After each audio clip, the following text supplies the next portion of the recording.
চাই এই হাইড্রোলিকরণ আসলে বন্ধ হোক। এই হাইড্রোলিকরণ আমাদের স্বাস্থ্যের জন্য যে কতটা ঝুঁকিপূর্ণ, কতটা ক্ষতিকর সেটা আমরা সবাই জানি। এই হাইড্রোলিকরণের কারণে আমাদের অল্প বয়সে মস্তিষ্কহীন হচ্ছে, আমাদের বিকলাঙ্গ হচ্ছে, আমাদের স্মৃতিশক্তি ব্রেন ড্যামেজ হচ্ছে। আপনার একটা হসপিটালে গেলে দেখা যায় যে কি পরিমাণে ব্রেনের যে সমস্যা, আমাদের যে প্রতিনিয়ত যে কিভাবে হচ্ছে এই হাইড্রোলিকরণ আমাদের স্বাস্থ্যের জন্য, বিশেষ করে বাচ্চাদের স্বাস্থ্যের জন্য মারাত্মক ঝুঁকিপূর্ণ।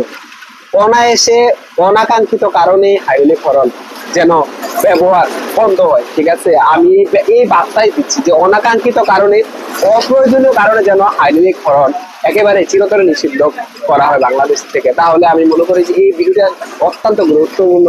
সবাই প্লিজ এখানে আপনার নিজের স্বার্থে, ঠিক আছে, ভিডিওটি অবশ্যই একটা শেয়ার করে রাষ্ট্রের সড়ক পরিবহন সেতু মন্ত্রণালয় পর্যন্ত, তাদের চোখ পর্যন্ত যদি নিয়ে যেতে পারেন, আশা করা যায় যে এই